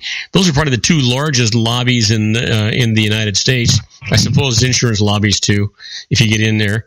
That are really controlling all this stuff, and we don't have a chance. The one thing that you've drummed into my head that I'm absolutely convinced is accurate is this idea that medical science wants to prescribe medications. They want to prescribe procedures. They want to do procedures. What they're doing is treating a symptom. None of them seem to be wanting to cure the disease. Right. And yeah. Okay, I'm glad I at least got you on one thing. I think that's something that everybody should learn is, what is cure the root cause of what's causing all of these problems instead of just perpetually treating the symptoms. Yeah. And absolutely. When you see someone who gets it and they start living that lifestyle, I saw something the other day, which is I've always said something similar to this, but I just really like the way it was worded. And it said, instead of finding a diet plan and exercise program that has an expiration date, why don't you choose a lifestyle option that will go forever? Yeah. And that's exactly what it is. And what we've done is we look at things in very, very short run imaging. We go, okay, well, what is this drug going to do? It's going to get rid of this problem. Okay, great, cool. Then it's going to get rid of this symptom. Okay, awesome. We think that's great. And the one thing I learned, and I love economics, and my major is in economics, and my emphasis was on behavioral sciences, the way people behave in an economic sort of way, was the short run really doesn't matter. The long run is really what matters the most.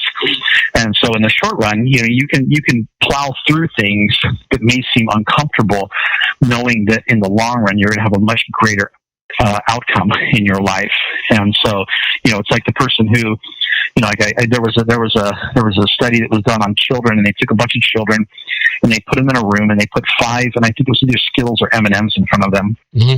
And they said, you need to sit in the room for 30 minutes, and as long as you don't eat any of these, you can have a bag of them when we're done. And they were in this room by themselves. And of course, almost every single kid, I think, ate all 5 of the M&Ms. When they could have just waited for 30 minutes and they would have had a whole bag of M&Ms to eat, But that's just human nature. We can't, I shouldn't say we can't, because we do have the ability to understand long term. Little kids don't really have that rational way of thinking because their frontal lobe's not fully developed. But as adults, you think we just never outgrew that. You think we would learn, hey, you know what, if I just push this off to the side, maybe save a little money right now, or maybe, push that, maybe not have that dessert, which is going to feel really good, or have that, extra few drinks or whatever the case might be. that, down the road, I'm going to have something greater come my way. And I think that that's what we've lost in our society, and certainly in our healthcare, in our healthcare services. And that's a good place for us to stop, because we are out of time. It's been, what? I wish I'd have had that first half hour with you, but we'll make up for it on Thursday. How's that sound? Absolutely. Thursday, you bet. I'll be there for the whole time. All right. Any idea what we're going to talk about on Thursday, or we're just going to pick it right off the news again?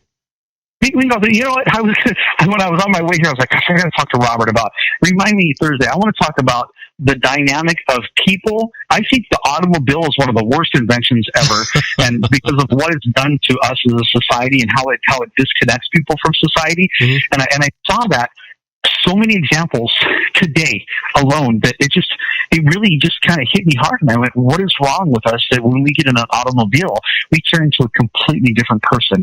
And so let's talk about that. I want to talk about that on Thursday for sure, because I think it's a very interesting dynamic that you see. And if you really are, once you become aware of it, you realize how blowing it really is. It's a horrible problem. Okay. Sounds good to me. Hey, Sean, are you home? Yep. Okay, stay safe, stay happy, make everybody around you happy just because they're with you, and we'll talk to you on Thursday, all right? Thanks, Bob. I appreciate it. All righty. Now, for the rest of you, do not go away. When we come back, we're going to talk about the birthdays for the day, the secret daily teaching for your life, the Harvard business tip of the day, and interesting but useless facts. Don't go away. You don't want to miss this stuff, folks. We'll be right back. If you want to increase your client base and sales, then consider this, the Relationship Building Network at RBN. Given the current economic conditions and challenges, we all need to work smarter, make smarter decisions, invest our hard-earned dollars where it'll yield the best return for our investment. Many business professionals claim that the most effective networking group in Orange County is RBN. No other networking group or organization can offer what RBN offers. Make every year your best year. Join RBN and start reaping the benefits today. Nearly 3,000 businesses have joined RBN and experienced those benefits. Why join RBN? It's one group. It's one membership. It's no renewals. It's all through Orange County. RBN is a freestyle networking group. No mandatory attendance, no restrictions, no rules, and no penalties. Call them at 949-830-5776 or go to their website at rbninfo.com. That's 949-830-5776. If you've ever dreamed of having your own business to make your life secure, Water's Edge Wineries might be just the ticket. In 2004, their founder, Ken Lineberger, created the first winery franchise in California. It was a new concept with all of the functionality of a traditional winery, but without the vineyards. They purchased high-quality grape must from one of the largest winemaking companies in the world. Then they craft each wine carefully and bottle it right at their location. The winery was built to satisfy consumer demand for wine by the bottle and by the glass, but still kept the element of allowing customers to bottle their own custom vintage. Now, they're opening urban wineries across the United States under the brand Water's Edge Wineries. If you've ever dreamed of owning your own winery, it may be in reach right now through Water's Edge Wineries. Just give them a call at 909-468-9463, extension 700. That's Water's Edge Wineries, 909-468-9463. Have you ever found yourself caught between a rock and a hard place? The law offices of Blomberg, Benson, and Garrett might be just the answer for you. The attorneys of Blomberg, Benson, and Garrett have been serving the Inland Empire since 1989. They're dedicated to the aggressive litigation of civil, criminal, and real estate matters. Over the years, they have recovered tens of millions of dollars for their clients. The firm's practice specializes in litigation of personal injury, accident, slip and fall, real estate, and criminal law cases. The firm provides clients with the care, accuracy, and dedication of experienced attorneys. Blomberg, Benson, and Garrett is located at 10300 4th Street, Suite 150 in Rancho Cucamonga, California. They've been providing the Inland Empire residents with outstanding legal services for over 25 years. They look forward to providing you with aggressive legal representation. Call them at 909-945-5000, where you can talk to a person, not a machine. That's 909-945-5000, the law offices of Blomberg, Benson, and Garrett. And now let's get back to our show where we talk about politics, money, and you.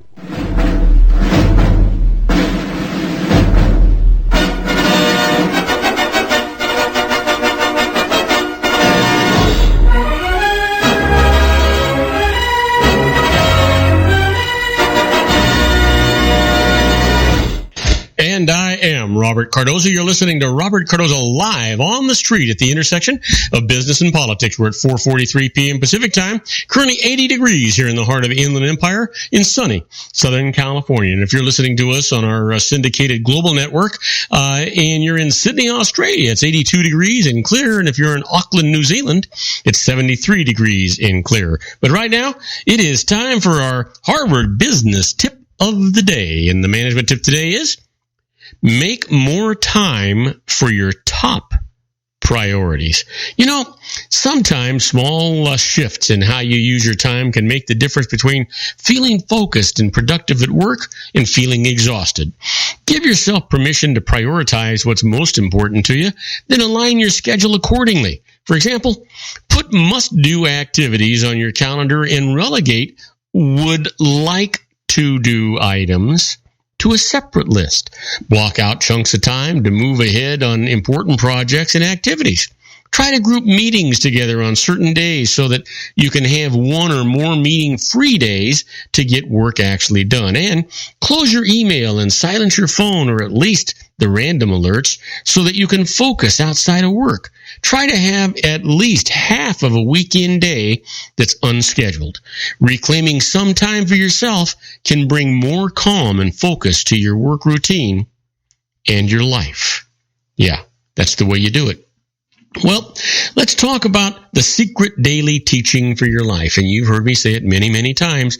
This is all about a positive mental attitude, because you control whether you're happy, you're sad, you're rich, you're poor, you're successful, you're a failure, and the people around you are happy too.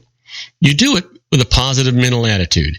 Now, the teaching for today, the secret for today comes from Mark, and he says, "What things soever ye desire, when ye pray, believe that ye receive them, and ye shall have them." You know what? Even way back 2,000 years ago, they believed in a positive mental attitude. Well, you know what today is. I do, you do, everybody does. It's Tuesday, and it's February the 23rd. And not only that, it's somebody's birthday.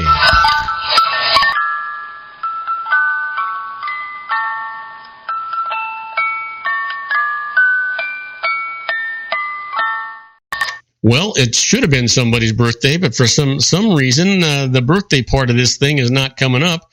But I can guarantee you that it is somebody's birthday. But since I don't know whose birthday it is, I will tell you, however, what happened on February the 23rd in 1861. President-elect Abraham Lincoln arrived secretly in Washington, D.C.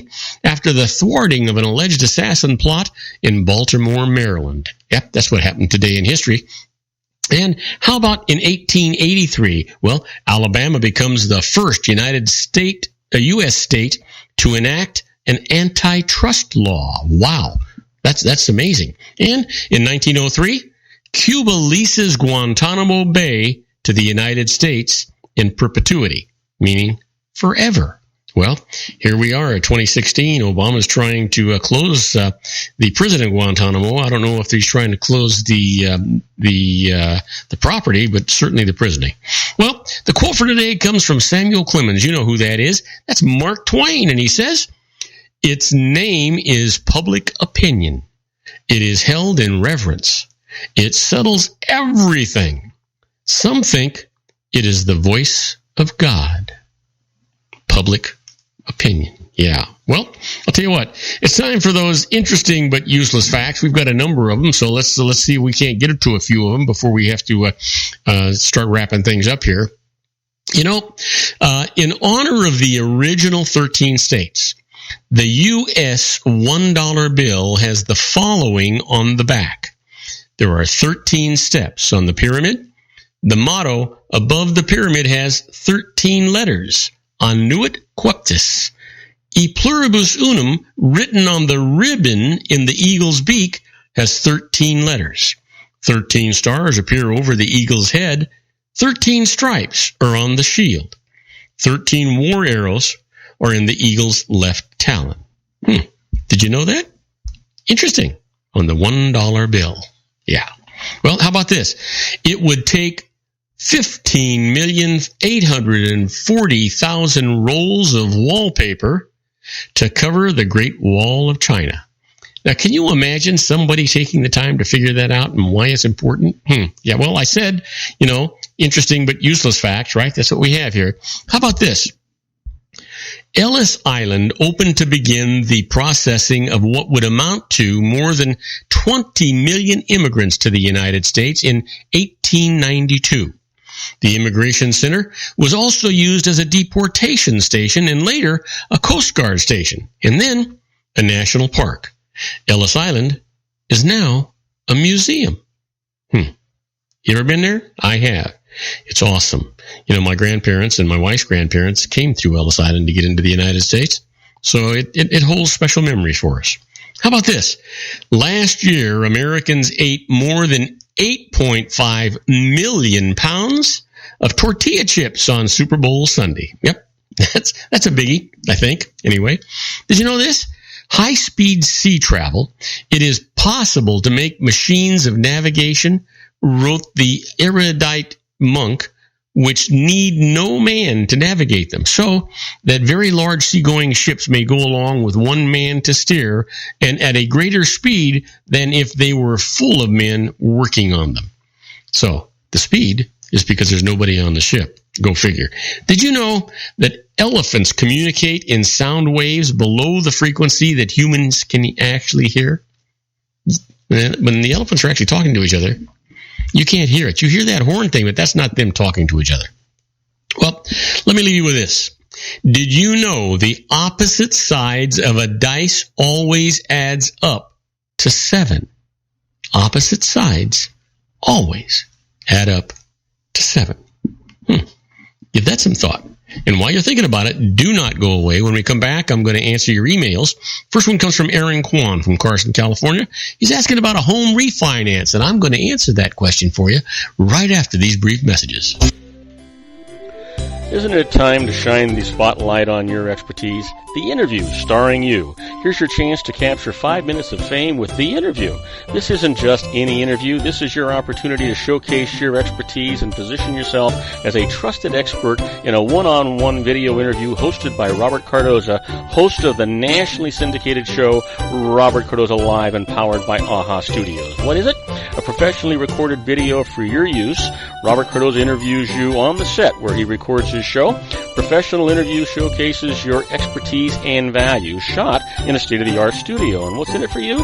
Gain credibility as an expert, earn the trust of your target market, educate in a way that intrigues your audience, gain a powerful marketing tool that offers dozens of uses, website, video sharing sites, social media, email, DVDs, direct mail, lobby video, resumes, profile building, all that kind of stuff. Association with the nationally syndicated celebrity. That's right. And let's talk about AHA Studios. AHA is a strategic marketing firm that leverages the powerful and visual persuasion to help your business create powerful messages that connect with your target market.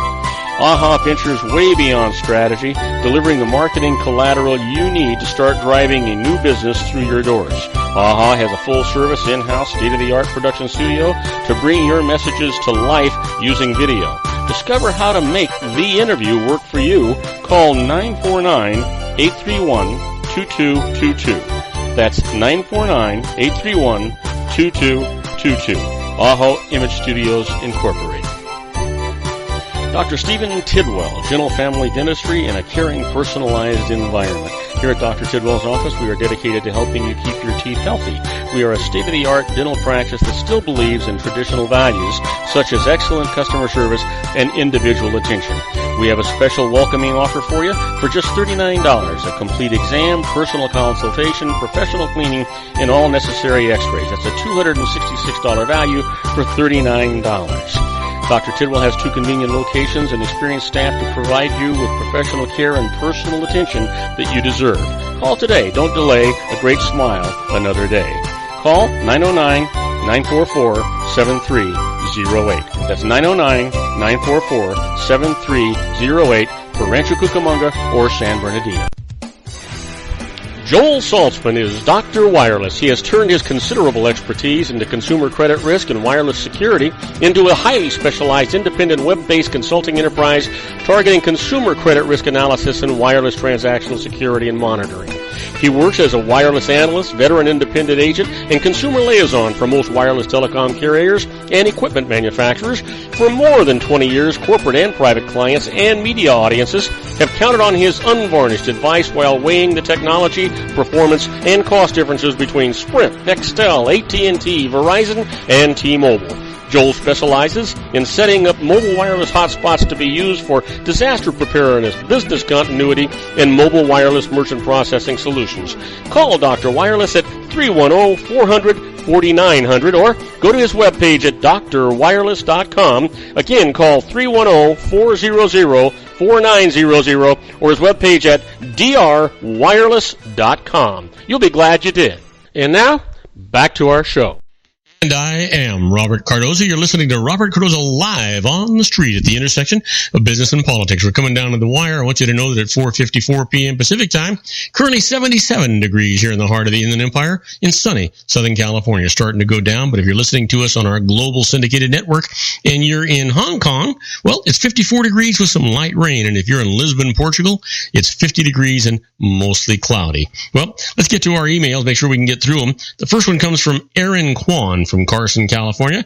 He's asking about a home refinance, and he says, I want to refinance my home and also take out some money since it has gone up in value, but I'm told a deductible refinancing loan can't be larger than the amount of the loan used to buy the home plus $100,000. If I used a $300,000 loan to buy my home, can I deduct interest on a new loan of up to $400,000? Well, Aaron, the answer to your question is no, you can't. If you refinance your original home loan, you can deduct mortgage interest on a new loan amount that is equal to the remaining balance of the original loan plus $100,000, assuming there is no other home equity loan there. Now, if the original loan that you used to acquire the home was for $300,000 and you've paid the loan balance down to, let's say, $175,000, you can deduct mortgage interest on a new loan of up to $275,000. So hopefully, Aaron, that helps you out. Next email comes from Faith Lawless from Roswell, Georgia, asking about charitable gifts and says, I received no deduction for my charitable gifts on my 2015 tax return. The standard deduction was larger than my charity deduction, so I would have lost money filing an itemized return to claim them. It doesn't seem right that one gets the standard deduction even though no gifts to charity. Is there any way to deduct my charitable gifts? Well, Faith, unfortunately, the answer to your question is no, I'm afraid not. And this points out a trap, by the way.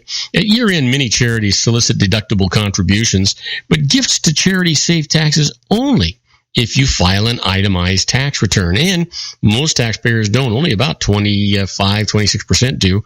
The benefit from filing an itemized return, your total deductions, including gifts to charity, must exceed the standard deduction of $4,850 on a single return, $7,150 on the head of household return, $9,700 on a joint return. So otherwise, the gift to charity saves you no tax at all. Just the way it is. You know, if you're giving the charity, don't do it because you're going to get a tax deduction. Do it because your heart says to do it. All right. Next email comes from Caitlin Mason from Fall River, Massachusetts, asking about foreign outsourcing for business. It says, suppose my small business outsources some computing work to a foreign firm. Are there any special rules that must be followed to prove the cost incurred and be able to deduct it? Caitlin, the answer to your question is no. The rules are the same as if you had contracted to work to a domestic business. So have proof of payment, such as canceled checks and documentation showing that it was made to a legitimate business services supplier, the name and contact information for the foreign firm, and the business product or service that was actually received in return, such as would be specified on an invoice. Now, legitimate business expenses paid to foreign firms are deductible just like those paid to U.S. firms. So don't worry, don't sweat bullets over it.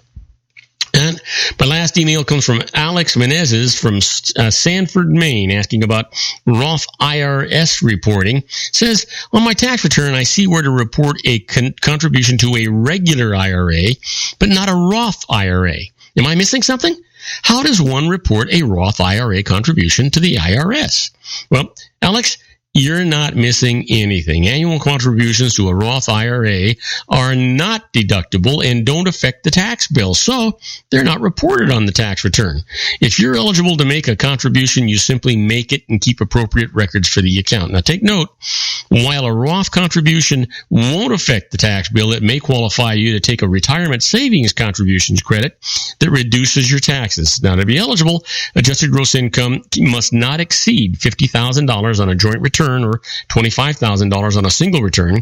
Other rules apply as well. So for details, go to IRS Form 8880. That's credit for qualified retirement savings contributions. And hopefully that'll help you out. Now, I want to remind everybody that we have an app that we'd love for you to get and put on your phone. If you've got an Apple product, go to the Apple Store, search Robert Cardoza Live. The app is absolutely free. Download it, and if we're broadcasting live, there'll be a little red flag on there that'll tell you we're live, and you can actually chat with us during the show.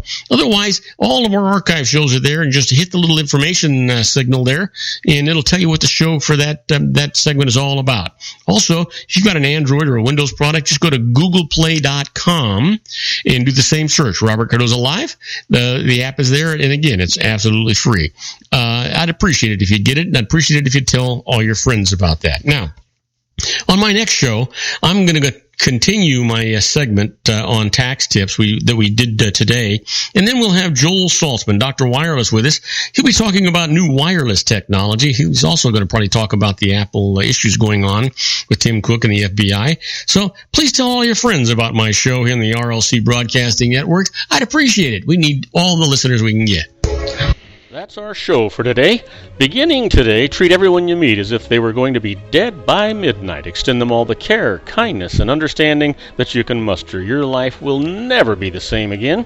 So many of our dreams at first seem impossible, then they seem improbable, and then when we summon the will, they soon become inevitable. You know, the real secret of happiness is to make others believe that they're the cause of it. Robert Cardoza Live is brought to you by blogtalkradio.com every Monday through Friday from 4 p.m. to 6 p.m. Pacific Time. Now, go out and make it a great day. Your host has been Robert Cardoza, the technical advisor, Matchstick Digital, and your executive producer, also Robert Cardoza.